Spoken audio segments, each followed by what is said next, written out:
Well, hello there, beautiful. It's Kylie Patchett here, and welcome to the Wild and Finally Fecking Free podcast. I deeply believe that the years during and beyond peri-menopause are a rite of passage. All of a sudden, we find ourselves on the precipice of a life transition where our brain literally rewires and runs out of fucks to give. We find ourselves shifting identity, no longer caring what other people think, and being invited to expand into new ways of being. Here, we share the real and raw stories from women who've been through deep midlife metamorphosis, taken a leap of faith, or broken the ties that bind us in patterns of staying small, stuck, and like our needs just don't matter.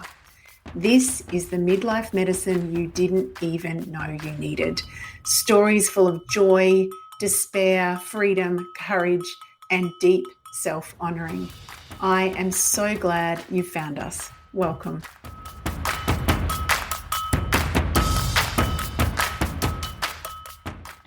Hello, everybody. I always start these with a little boogie. I know no one can see me because you're not watching the video of this, but I am shaking my tail. I am very, very excited to welcome Sheehan Rosen to the Wild and Finally Fucking Free podcast. How are you, Sheehan? I'm doing well. Thank you. Now, we've known each other for a long, long time, and it has been a real honor to see your journey of going through life as a woman, but also in your professional pursuit of walking alongside women. So when I put out the call and you said, oh, yes, I'd like to be a guest, what drew you to sharing your midlife magic story? Well, part of it is that we have worked together for a long time. You've done some business coaching for me. And then I just went through the Radiance Revolution program. And I guess what I'm feeling is that we really need to be talking about this more, and that it's really important to be talking about midlife change. And I do work specifically with women through all kinds of reproductive life changes. So it just felt like a natural kind of fit. And I do have maybe an interesting story. I don't know. I think it's a kind of an interesting story. So you absolutely do. I thought it might help somebody else too. So let's start with, so whereabouts in the world are you, and what is the work that you do professionally? Because as we were talking off air, your story is very, very interesting, and it's informed by the fact that you've been working with women across these cycles of change in their life for 30 plus years, right? Yeah. So I live in Montana in the United States, and I am a midwife. I've been a solo practitioner of midwifery for about 20 years and been working in the birth world for 30 years. So I started out as a doula, as a labor assistant, and then got into midwifery. And now what is interesting is, and someone just asked me this today, she's like, do you work with women through menopause? She's actually one of my clients who just had a baby. Oh, wow. Said, well, as a matter of fact, I do. And I'm finding more and more of my clients are coming to me with perimenopausal, either fertility issues or just confusion. And since I've worked with a lot of people, I've lived in the same place for 25 years. So my entire career is right here in community. And so I'm becoming kind of a person that they're coming to with questions that they're not really sure if they are in need of medical attention, or if this is something that, we can work out with nutrition and supplements, because that's what their experience has been with me previously during their pregnancies. Yeah. See, I love this. To me, I've got this deep, deep anchor belief system that says, or two things. I can always trust the timing, and my life is always unfolding as it should. And to me, exactly what you're saying, like you have been in your community providing, like literally going into people's homes, helping them through, the journey through to actually, becoming pregnant, the fertility journey, and then the pregnancy journey, and then, the midwifing of the baby into this physical plane, but also the care of oneself through that. And because of all that, and I'm going to say medicine, I've got full body shivers again. I get this all the time. Just such a blessing, because these women trust you.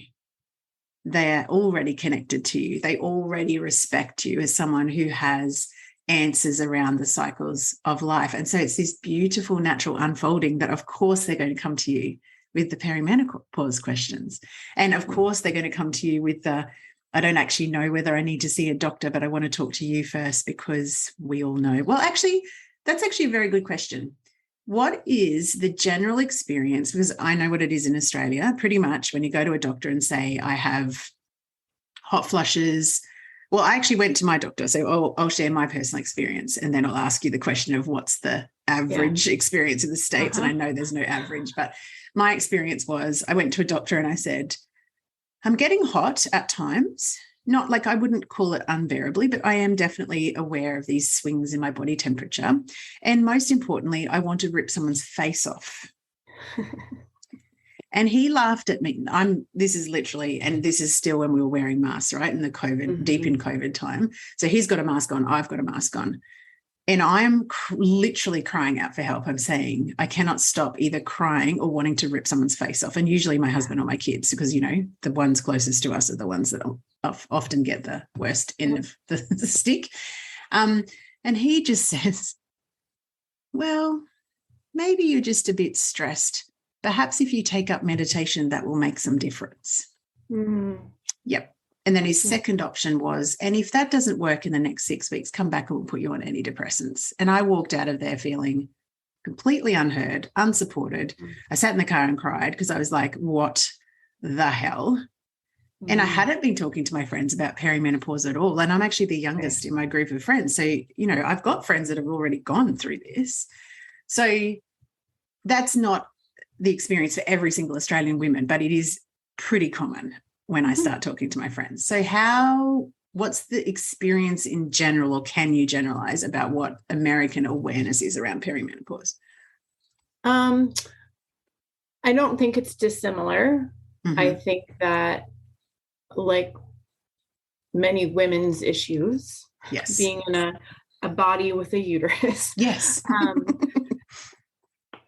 has confounded physicians for forever, right? Because it seems like it should be a kind of like an isolated, easy thing to fix. Quote unquote, fix. And so I think that in the US, most women are offered birth control or hormone replacement therapy or antidepressants for sure, or anti-anxiety medication. But where I live, honestly, a lot of folks are fairly suspicious around allopathic medicine. And so, you know, there are a number of naturopathic doctors and even some doctors here that are willing to do like say bioidentical hormones or do some extra testing, maybe refer you to someone who does nutritional consultations and things like that. There aren't many of them, but I think that is among my circle of friends and clients, that is the preference. And so so I know that a lot of people are seeking that as well. But I would say, generally speaking, what we read about, what we can read about and what we're hearing is, you know, hormone replacement and anti-anxiety medications for sure. What, zooming out of like the generalized, because if you're happy to share, and I know you did include it in your little, you know, answers to the questions, what has been your experience? Because I'm really interested in, there's a lot of us that, you know, that we don't work in the field of, you know, women's cycles of life. And so when these changes are happening, it's not necessarily something that is easy to kind of put into context or know what to expect or not to expect. Given that you have been in that field, what was your experience? Did you see perimenopause coming?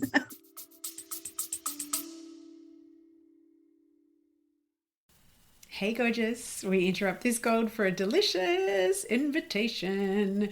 If your whole body has been whispering more lately, more voice, more truth, more satisfaction, more clients of the soulmate variety, more cash, more you, then this invitation is for you. Potent, my sister mind is officially open. This is my high touch, holy fuck, I'm ready sister mind for rebels in good girl clothing who are done outsourcing their power and diluting their magic to fit into someone else's business formula. If you have been craving a space where your strategy, your voice, and your energy all get to be offered, honored, refined, and amplified, this is it. Inside of Potent, you'll get my eyes on your business every single week. Copy mentoring, and that is for brand copy and content storytelling that turns your truth into client catnip. Energetic recalibration that helps you unhook old learned limitation patterns, keeping you quiet, not being seen, not being heard. Real-time, high-touch, one-on-one coaching that actually sees the bigness of your vision, and the kind of sisterhood that does not flinch when you show up in your full, messy, brilliant, phoenix rising from the ashes glory. This isn't surface level support. It's deep, potent, paradigm shifting work that changes who you are as a woman in business and a woman in life. We start in August. Early open access is open right now. For the month of June 2025, inside of this early access open doors period, you will receive juicy bonuses, extended payment plans, and access immediately to my entire library of storytelling gold. You'll find all the juicy details at kyliepatchett.com/potent. And we fill spaces, and there's only 10 of them, and more than likely only 5 by the time you listen to this, because by that time I will have offered them to the existing cohort, the beautiful original OG circle. We do actually take applications on a first come, first served basis. So come and apply, and let's get back to the magic of the episode. I did.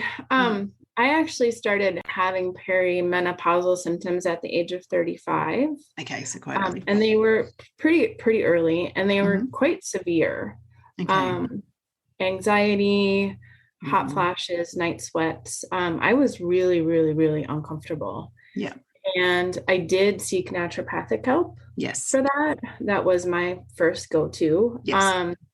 And underlying all of that really was adrenal fatigue, like pretty profound adrenal fatigue, and probably chronic Lyme disease. Oh, wow. Okay. Yeah. So my reproductive system was just responding to what was going on in the rest of my body. Yeah, absolutely. And I have a somewhat complicated gyne history, I guess. I had endometriosis when I was younger, some fertility issues, and things like that. So I've always been very conscious of what has been going on in my body. Yes. And charting my cycles and things like that from a very young age. So I was very in tune with things, and would pick those practices up,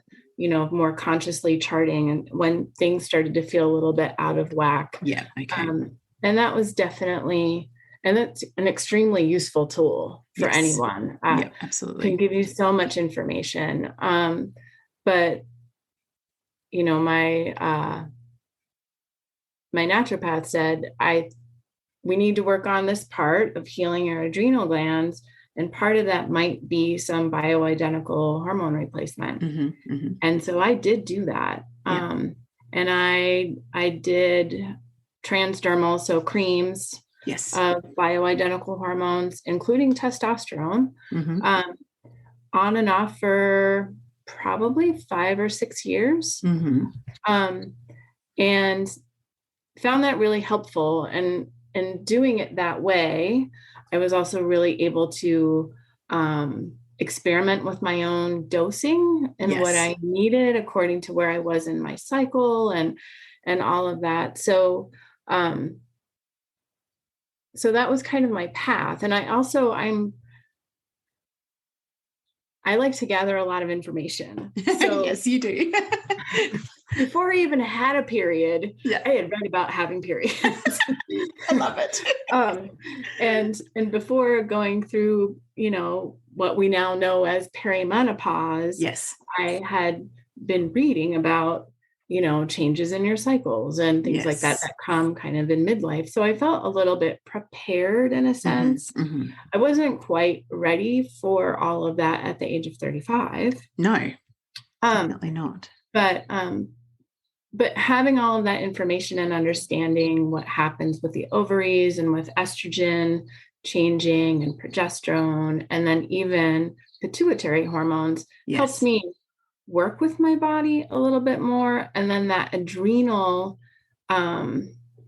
part was really key because all of them work together, and our adrenal glands supply us with estrogen. And so when those are shot, then everything else gets a little bit out of balance and wonky too. Because when I had my hormones tested in 2006, 2007, they literally were of a menopausal woman, but I was still ovulating. I was still cycling. So my body I felt like it was just a little bit confused. Yeah. I think, sorry, with the adrenal axis. So a long time ago, I think I've got it on my bookshelf. There's I think she's a medical nutritionist called Dr. Libby Weaver. I'm sorry, Dr. Libby Weaver, if I miss saying what your profession is. I was going to say naturopath, but I actually think she's written a book, or she's written lots of books, but one of the ones that's in my bookshelf is called Exhausted to Energized. And that axis of the adrenal pituitary, it's HPAX, I think it is. So I'm, this comes with obviously I'm not a professional of any medical description, but she talks a lot about the fact that when our adrenal system is under stress, which is unfortunately very common in the way that we live at the moment, where we're always pushing, then our hormones by definition have to be adversely affected. And that book was quite pivotal in my acknowledging that, and we've had this conversation before, obviously, as we work together, like I definitely identify as a recovering type A control freak perfectionist person. That comes at a massive cost to your adrenal system, and therefore your hormones, and therefore your mood, and therefore every single endocrine cascade in your body. So I think it is really important for us to understand that, perimenopause might be a pain in the ass, but it is also our body talking to us about lots of different things in our body, as is our mood, as is everything else. And I think the gift in your personal experience of what you've, the gathering of the information and the knowing, and also, how many women would you have worked with in the last 30 years? Hundreds, thousands. Over 400. Over 400, yeah. So over 400, experiences of walking alongside someone with all of these cycles. Oh, my Siri has just turned on. That's weird. Maybe Siri's had got, sorry, I'm not sure if you can. Siri just looked up, tell me about your cycles. How bizarre. That's very strange. Thank you, Siri. Maybe Siri's going through peri-menopause. We should get some help for her. Okay, sorry. So when you started to experience, so you had your family before the peri-menopause symptoms. Yep. So, and thankfully, but as you have just raised before, when you're talking to clients that have got fertility issues and they're heading into perimenopause, that gets very complicated, doesn't it? So very, very complicated. What sort of things are the women in your community that have already know, love and trust you as one of their support people, what are they coming to you talking about? So many things. She's like, how long have you got? Yeah, I mean, it's a couple of different things. I mean, sometimes it really is, wanting to have another baby. Yes. And either dealing with cycles where they're not ovulating at all, so having anovulatory cycles, or miscarriages. Mm-hmm. And so we're trying to sort out, how to optimize fertility. Yes. When hormones are fluctuating, and cycles can be unpredictable. Yes. And then other women are coming to me saying, I want to blow things up. What do I do? I want to leave my family. I want to, it's probably not that severe, but there is that sense, like things are not, like something's wrong with me. Everything was fine. I had this experience too, just recently, because I just stopped. My last period was 2 years ago tomorrow. See, that's perfect timing too. So I'm having an anniversary. There you go. But we spend our lives, our fertile lives, or reproductive lives, managing that in some way, right? And building something out of that. Mm-hmm.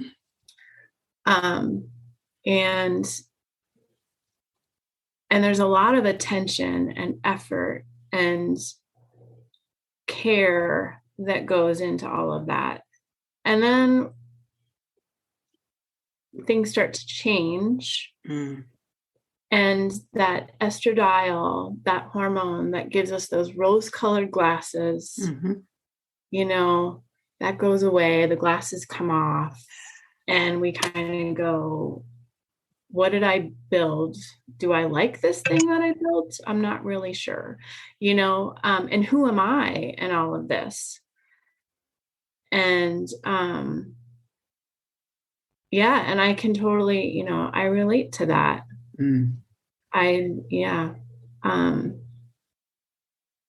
And I try to remind everyone that I work with that,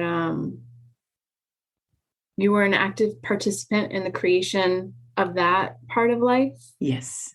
And you can really be a very active participant in this next stage. Absolutely. That will likely last probably almost as long, if not a little bit longer, than your reproductive stage. Yes, absolutely. Which is pretty wild to think about. This is what I feel like I'm really in the throes of feeling into this perimenopause stage as this really deep rite of passage. And you actually said something about this with, it feels like it's what did you say? The reverse of that teenage, the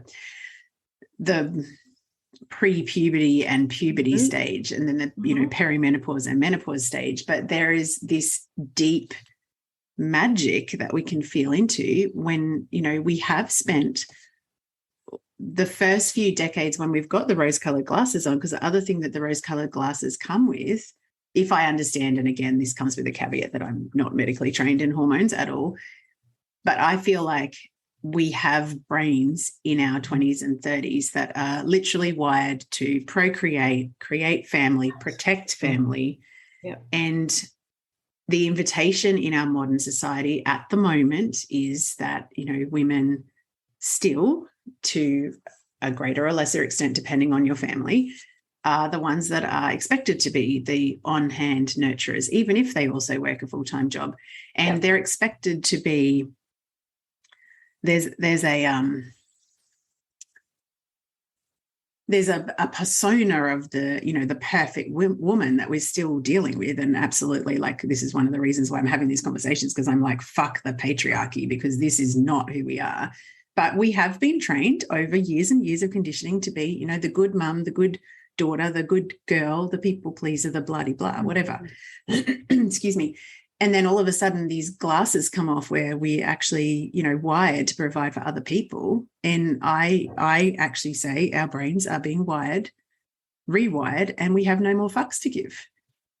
Like, did you have that experience yourself where you felt like you walked through a door where you were like, I don't actually give a shit about what you think of me? Yep, I did. And it happened this January, and it actually led to a pretty you're cheering. I was. It led to a pretty profound depression. Yes. That lasted for about 8 months, because I think, you're talking about these changes, and definitely when we hit puberty, it's like that desire, that fire that we have in us, it becomes like for something or someone outside of ourselves. Yes. Right. That focus really turns outward. And that's what, that transition from childhood through puberty is about. How do you engage with the community? How do you, you're no longer a child now, you're a participant in the community. So how are you going to engage? And for women, you're right. We do have these expectations around being nurturers, but even nowadays in modern society, it just goes beyond that. We need to be project managers and we're yep. And we're really good at it, because we do have this biology and this brain wiring that does allow for split attention. Yes. And quick decision making in a way that is meant to maintain relationships. Yes, exactly. Through crisis, right? Yep. Like we're pretty good at that. And then in menopause, we pass through this other doorway, this next threshold, where that desire, at least for my experience, was like for me. I feel like that too. Definitely. Like it was very much inward. I was like, okay, well, I spent decades caring for others. I want to be selfish now. And people are telling me that that's not, like, wait a minute, you're raising your prices and you're not taking in as many people. And discombobulating, right? For people. I just don't. Yeah. And what it is like, I literally don't have the energy for it. Yes. Yeah. And it really was, I was the first year that I didn't have a period, I was so excited to not have one. Yeah. But I think it's sort of like glossed over this simmering that was going underneath me. And that all went through this rite of passage through the pandemic, which was also its own rite of passage, which kept my adrenal glands going because I was like, care providing through all of that. So it was very intense. And then in January, this year, when things kind of died down and got a little bit quieter, my anxiety shot through the roof. And I went to a pretty dark, scary place about my identity and my capabilities, because it became very clear that I just couldn't do what I was doing before. And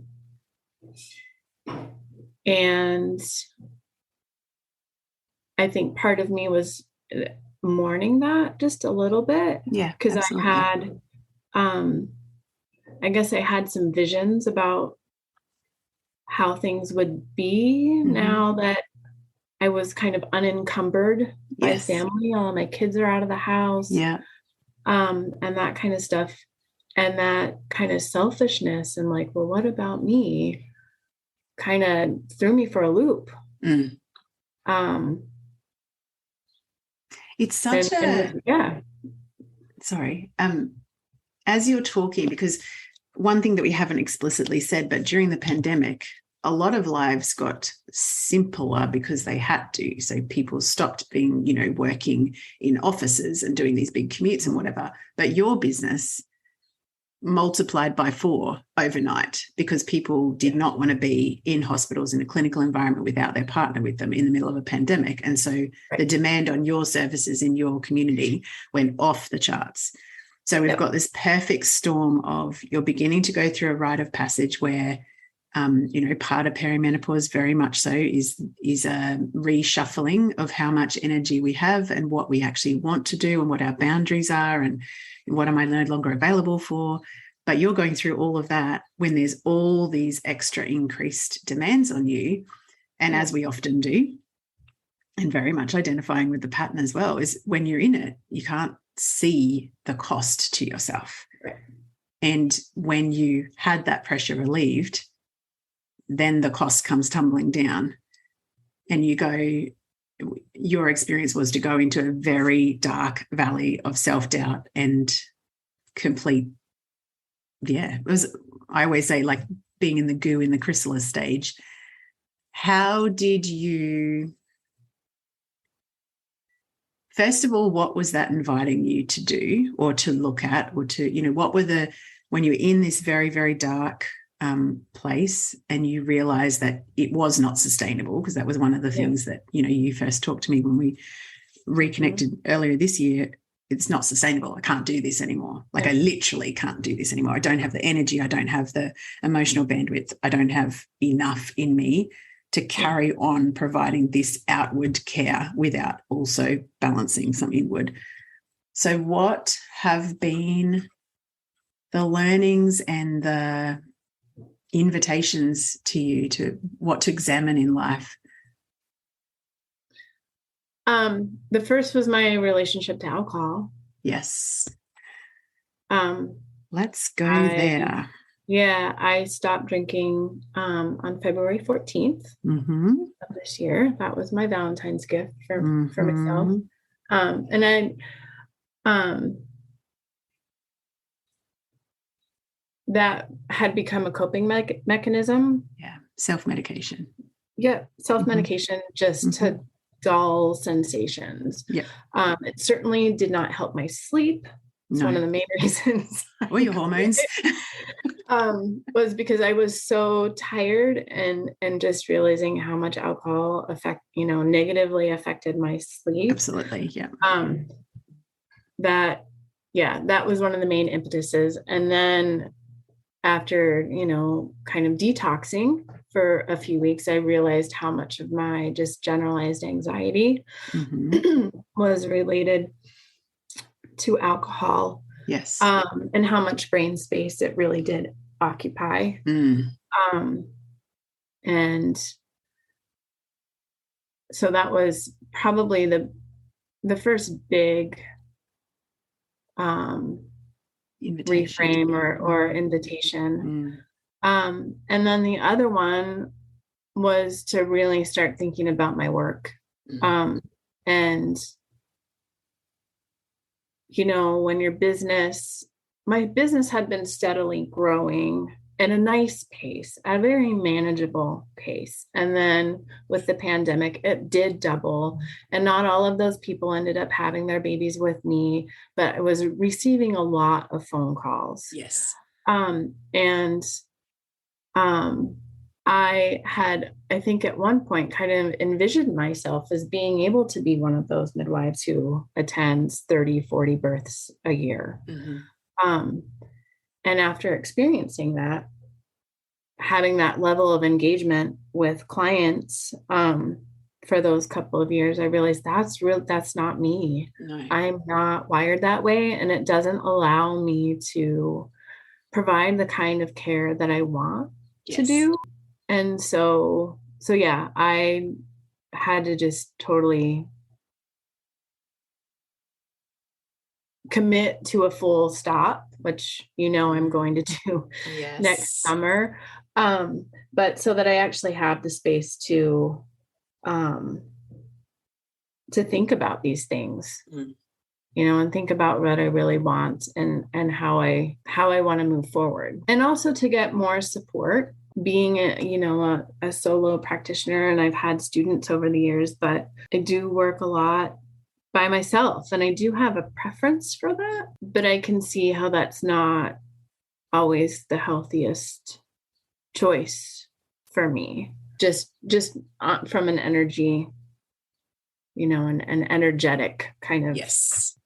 standpoint. It's kind of I'm perfectly capable, but my heart maybe is becoming more aware that that's not the best way to do it. Yeah. Isn't this one of the beautiful gifts of any moment of crossroads where we're invited to look at things? But what I'm hearing you saying is there was obvious things when you stopped, like the alcohol, where you're like, okay, this is actually not a habit that is anything that's helping me.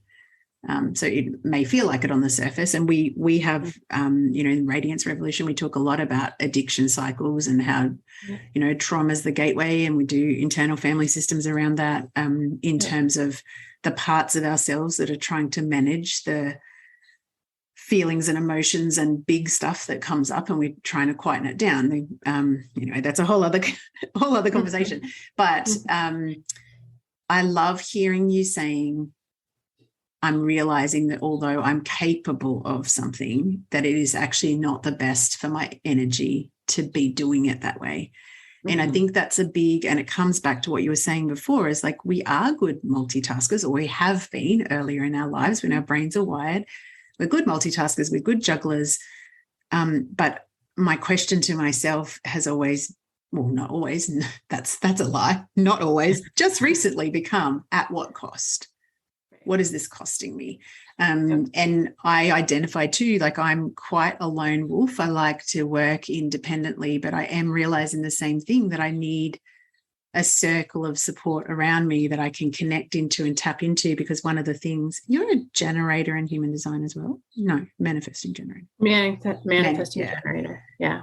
I know for the generator part of a Mani Jenny or generators is the key thing is responding to something, right? Yeah. So if we're in an environment where we're only listening to our own thoughts, feelings, fear, habits, wiring that is actually creating the problem that we're trying to solve, how on earth have we got anything to respond to? Right. To actually, and this is a key reason why I want to share these stories. It's like, if someone's listening and has that one little tingle in the base of their spine of like, there's something for me here, just look, feel, talk about it, be honest, share the stories, because we need to be talking about this more. This happens to every single one of us in midlife, that we go through these valleys of like, who the fuck am I? What do I actually really fucking want? And how do I heal the conditioning that says in my mind, even though I've got this desire, that I can't do it? Like, there's that, the invitation to heal is huge. Are you happy to go down the track of what you're gifting to yourself next year? Or does that feel too precious at the moment? And it's okay if that does. Around the sabbatical? Yes. Yeah, we can talk about that. Exciting. Okay, let's go there. So one of the things that you said before is that you've committed to a full stop. So tell us a little bit more about that. So I'm not taking any clients who are due for 4 months over the summer. Put it on my website and told people, and even had the opportunity to direct some potential clients who are due in that window to some other wonderful midwives. Yes. We'll take very good care of them. But yeah, I've never had more than like a month off and at a time. And most of the time that's just sort of,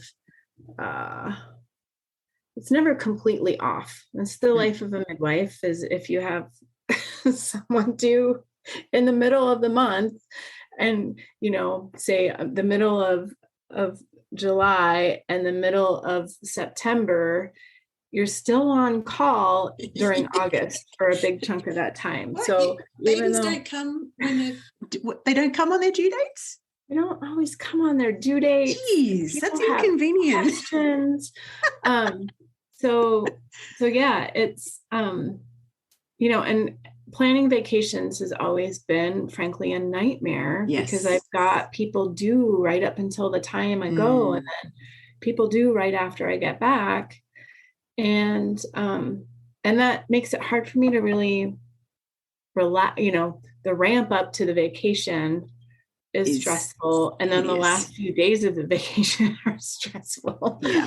And so it just has always really curtailed the amount of time that I feel like I have time to just let everything settle. Yes. And I know about my nervous system that probably during this, sabbatical, it's going to take 1 month for me to even just get acclimated to being off call. Yeah. And then it's going to take another month for me to go, well, what am I doing with my time? Mm-hmm. And then maybe the next 2 months, I'll have kind of a plan of, what I'm going to do with that time.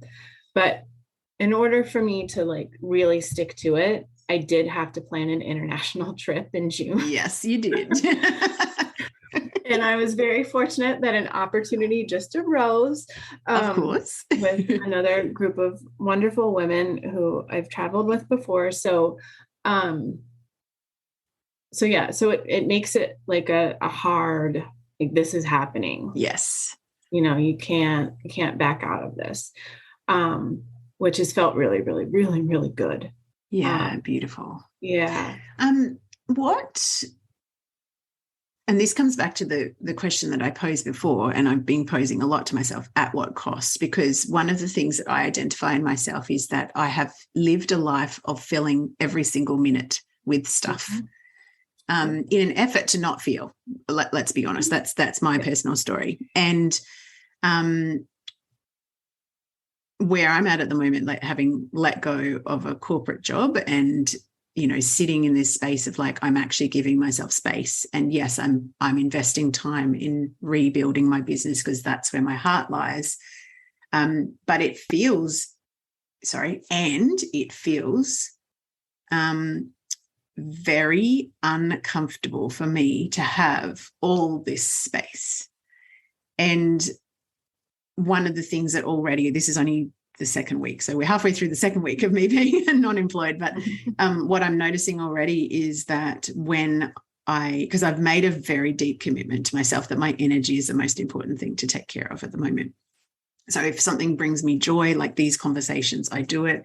If something feels heavy, I'm saying not now at the moment. And that, again, is something that's very new for me. I've always seen other people do that and go, wow, that would be lovely, but I've never given myself permission to try it on for size. So I'm in the middle of this experiment.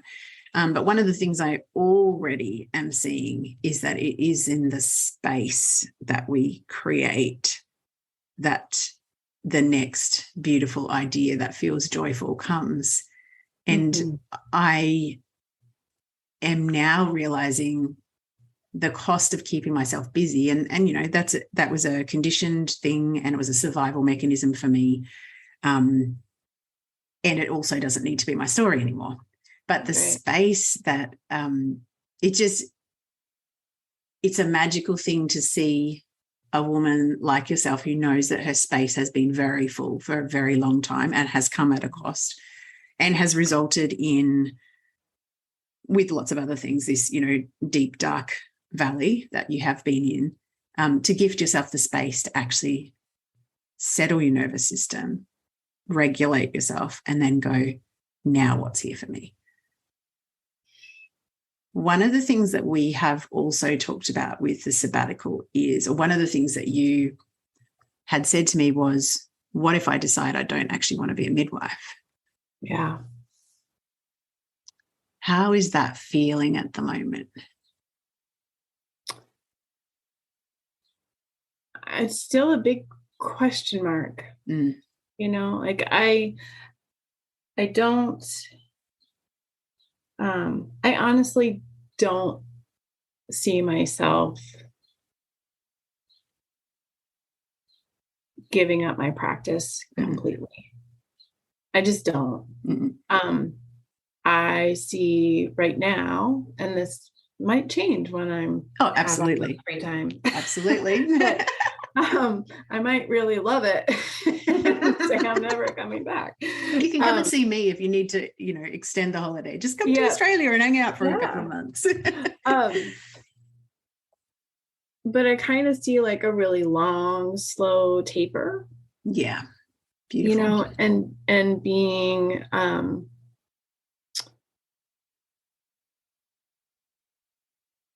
and not taking everyone who calls. We have a couple of other, like I said, just great midwives in my area, and I'd like to let them have the experience of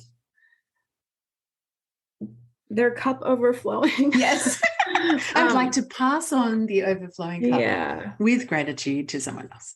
Exactly. Yeah, beautiful. And that feels really good too, because the thing that I have been resisting with all of my might, and one of the reasons I've read so much and done programs and so much preparation for this, is I just don't want to become a bitter or a cruel old woman.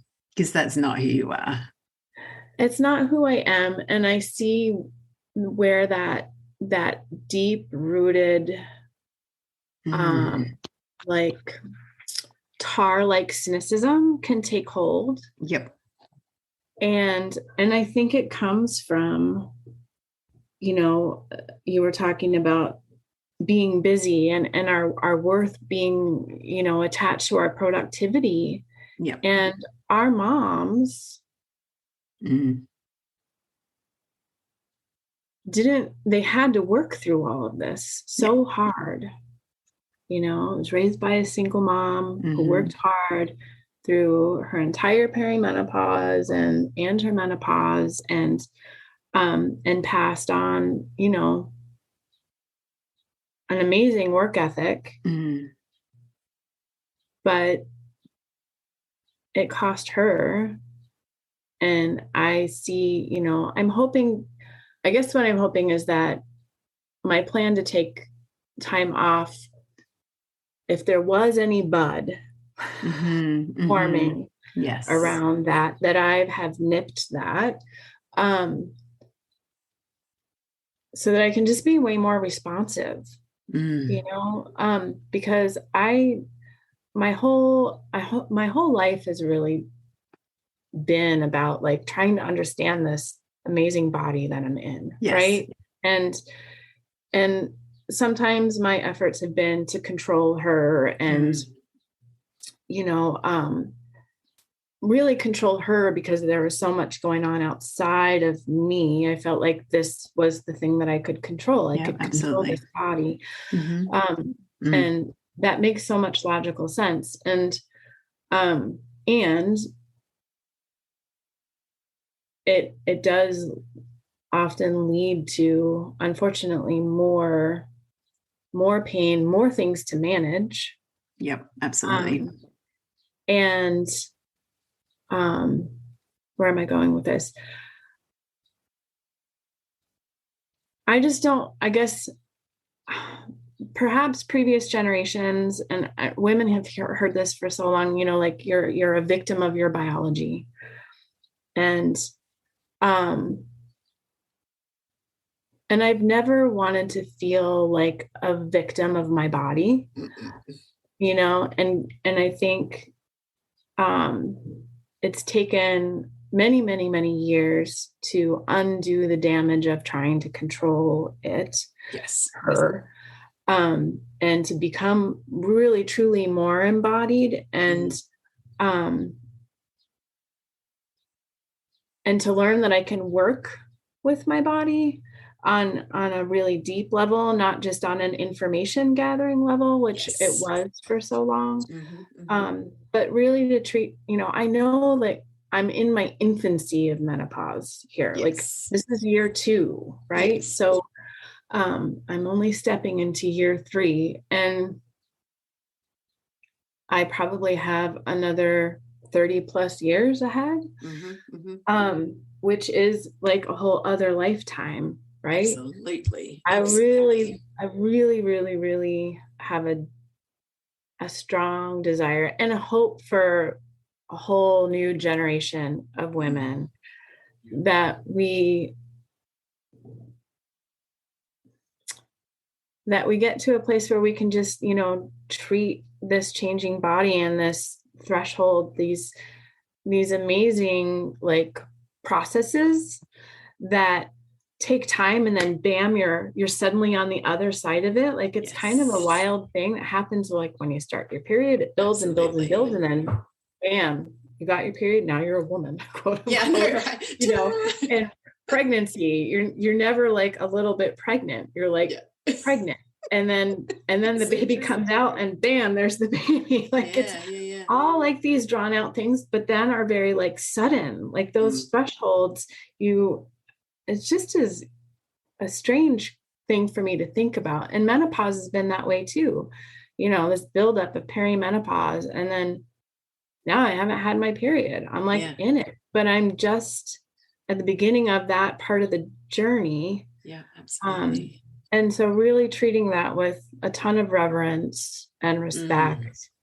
And like I said, like just being responsive instead of reactionary. Because I feel like much of our busy lives and our productivity and all of that is very reactionary, and it's not always super responsive. And that's the muscle that I would like to build. Oh, Sheehan, that is absolutely beautiful. There's so much wisdom. I feel like I just want to sit here and marinate in those. I always write so many notes, but I've written reverence, respect, responsive, softening, self-compassion.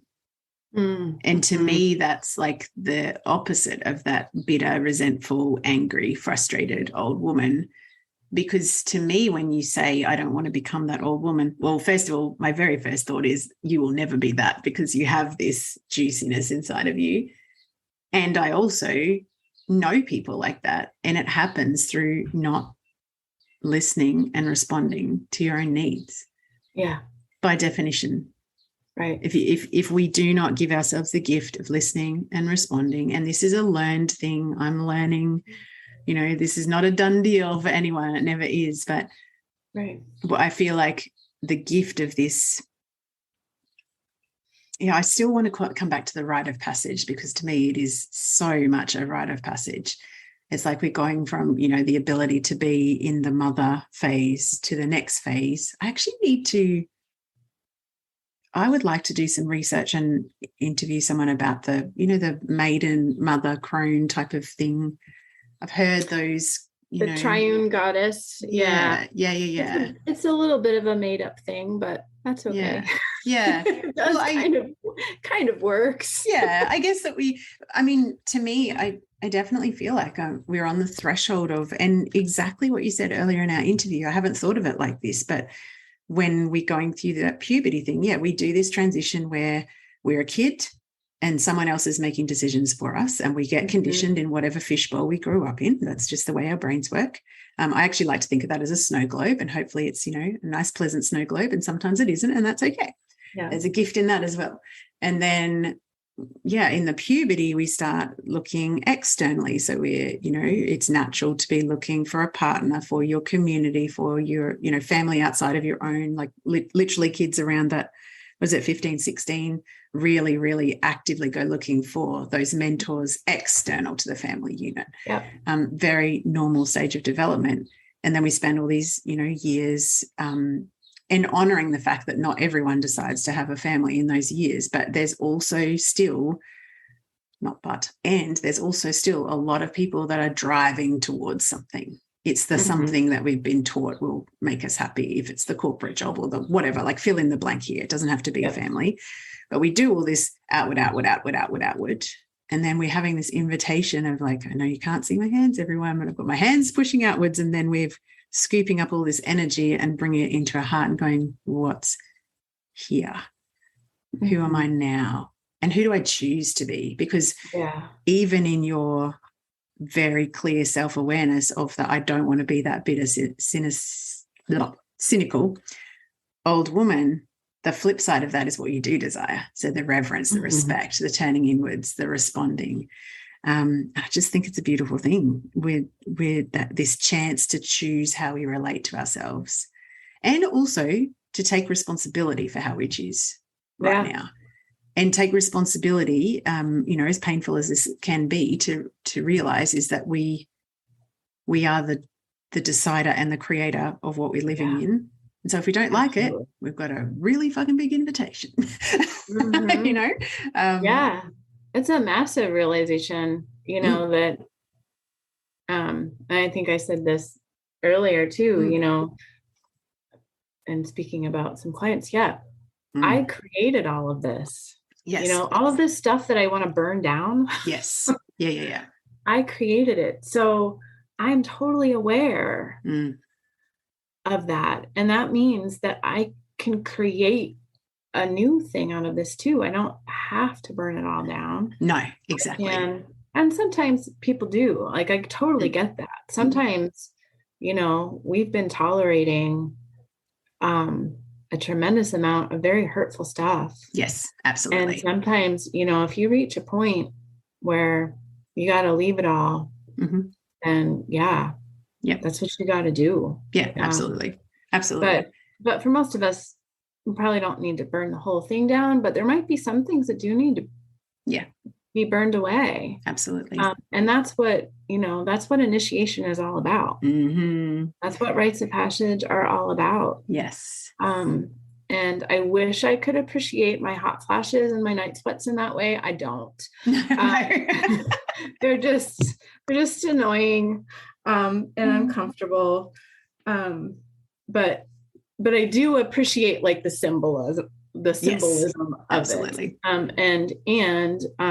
Like I said, I don't see myself walking away from my career and what I've built, but I do see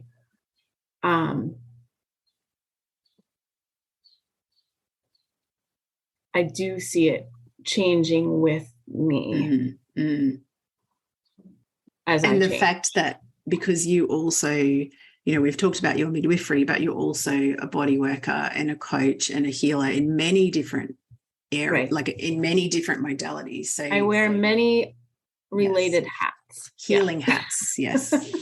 It's actually been a real theme for me when I'm having these talks. To me, the word keeps on coming back to medicine. It's like, we all have medicine for ourselves, medicine for other people. And I know it's been interesting on social media. I put out some options for covers of the podcast because, we're recording. It launches in about 4 days. Exciting. And I had a really strong reaction from some people about the word medicine, because to a lot of people, it's a clinical thing and it's like, it tastes awful and it's like there's all these negative connotations. What I mean is this soul medicine of like, when we realize that we have the choice, we can burn it down, we can. And often what we're being called to do is just set a boundary. And I think even for me, I know that the rage thing that I've been experiencing with the peri-menopause transition is partly hormonal related, but my gut feel, my heart feel when I get into that state of energy is it's actually feels very much like there is a lot of anger from the things that I've allowed myself to tolerate erupting from my belly like a big fucking volcano of like, I am not doing this anymore. Yeah. I am not going to let this person cross my boundary, me cross my boundary, work all hours of the night. I used to say my job felt like I was bleeding myself dry. How did I make that okay for myself? I did that for the last 5 years. How did I settle for that for myself? And all I will say is when you get still, like you're giving yourself an opportunity to, and your heart is screaming at you, then you have a choice to respond. But that rage feels like it's like, because anger really at the root of it is someone is crossing my boundary. That there's something that I don't feel that I deserve that is happening. And there's other ways, but anyway, that's a general way. And I just feel like I have been allowing boundaries to be crossed again and again and again. And it definitely is deeply connected to childhood conditioning and wounding and codependency and blah, blah, blah, which is a whole other story. But that rage, it has it has wisdom. Like that's the medicine in it, right? Yeah. What is this telling me? What's here for me? What am I being invited to look at? And I'm right up against it. And I felt like it had waxed and waned a little bit, but I am right up against it. And there's good reason for that. And I also come back to my original anchor, which is trust the timing. The rage is here for a reason. Yep. What are you being invited to incinerate? And one of the people that I've interviewed just before you, Sarah Wilder, who she creates talismans as human design. She's all about helping women come back to their natural state. One of the things that she talked about was disintegration before creation. Yeah. There's always, what am I no longer available for? What am I clearing out? What am I burning down to create space for the next version? And that is a delicious place to find yourself, because it's like, hey, if I created this, I can uncreate it. I can decide. I can draw a line in the sand. So yeah, deeply honoring everything that you've shared with us. Can I go back one final time to when you found yourself in that really clear anxiety state and felt like everything was very, very dark? And you said the invitations, like some of them were very practical, like I'm not drinking alcohol anymore, and you've been called to do this full stop. Has there been a shift yet? Because what I really want to do with these stories is honor the messy fucking middle. Like we're not just about, oh, and then she got the magic and the rainbows and the unicorn and blah, blah, blah. Where are we at right now? Yes. And what's the key? I don't want to say takeaway. That sounds really clinical. But what is the gift that you would like to leave with our listeners about setting themselves free?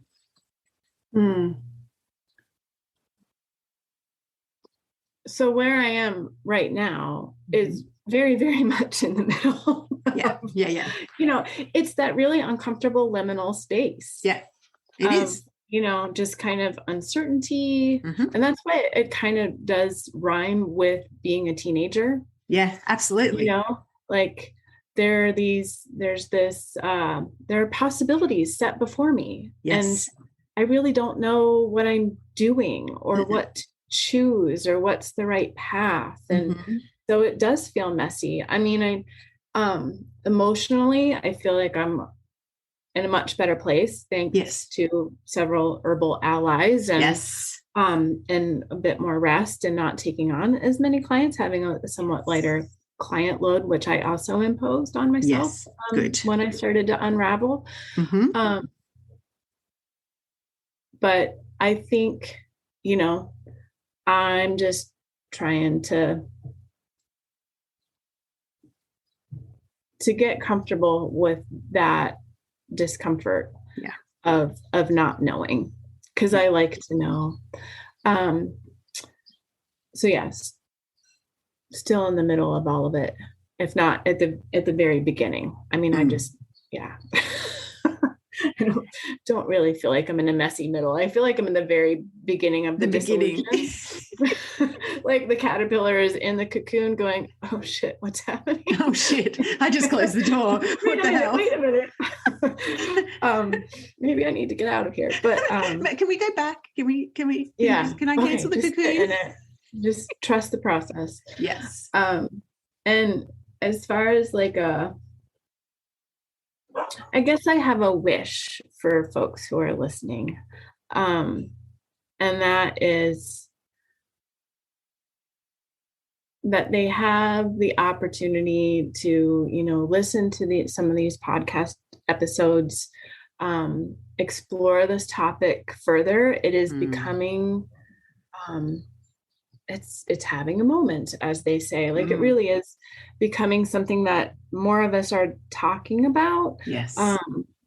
Thank you, Gen X. Like we actually do things. Yeah, we do. Damn straight we do. And that they just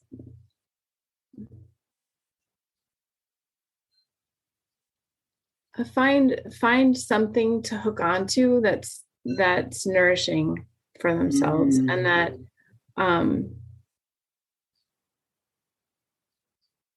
and that they reach out and talk to their friends who are going through the same thing. Yeah.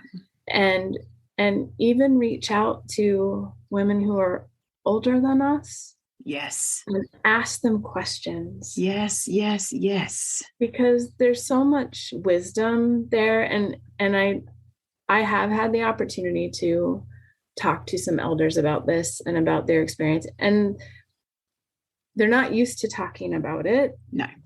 But they are happy to share. And I think just that is part of the initiation. Yeah. Is having elders to help guide you, And so I guess that's my wish, is that everybody find their elders, to help them walk this path. Yeah, absolutely. Yeah. That's such a beautiful thing to tie up with, because back in January, when I first had the nudge that it was time for me to get over my bullshit and just go back into business and allow it to be whatever it was going to be. And that's taken some time to unfold. And one of the things that came to me when I kept getting quiet and just show me what I need to do, show me what I need to do. And the idea of the Radiance Revolution came to me, and the idea of, and I write about it on the page about it, is sitting at the feet of the women who have gone before us. Because one of the key things, like when I feel into what do I want to be like in my 60s, 70s and beyond, it's one of these women who is unapologetically her. She knows what she wants. She's not afraid to communicate it. She doesn't have to be cranky and passive aggressive to do it. It's just this gentle, like, no, this is what I'm here for. This is what I'm not here for. And she has one of those faces when she smiles and her entire face has that glow of, I've lived a life. I've experienced the highs, the lows and everything. And I fucking love who I am right now in this moment.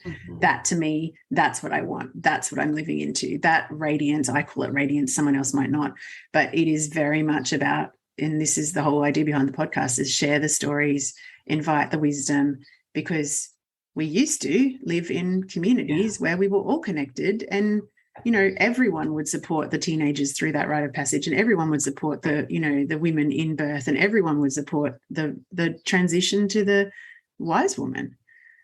So yeah, what a beautiful, beautiful, beautiful picture. And to you, Sheehan, thank you so much. Thank you. These chats, like, deeply, I feel like I could get emotional every single time. The wisdom that's shared, I know when someone listens, they're going to get permission to feel however they fucking feel. And deeply honoring you. I know when you first said yes to the podcast, there was a nervousness of like, I'm in the middle, and I'm like, that's perfect. I don't want to just be talking to people that, are on the other side of this and they've got these amazing lives. That's not what this is about. It's about being real about where people are right now. So honoring your courage and your willingness to share. And I just cannot fucking wait to see what unfolds from you listening and responding and having the time off and taking the time to have adventures and just to get back to whatever it is that will be the next unfolding for you. So thank you, my friend, for being here. Yeah, thank you. It's just been delicious. Just have these conversations all day. All right, me too. I kind of do. Yeah, no. See you later. All right.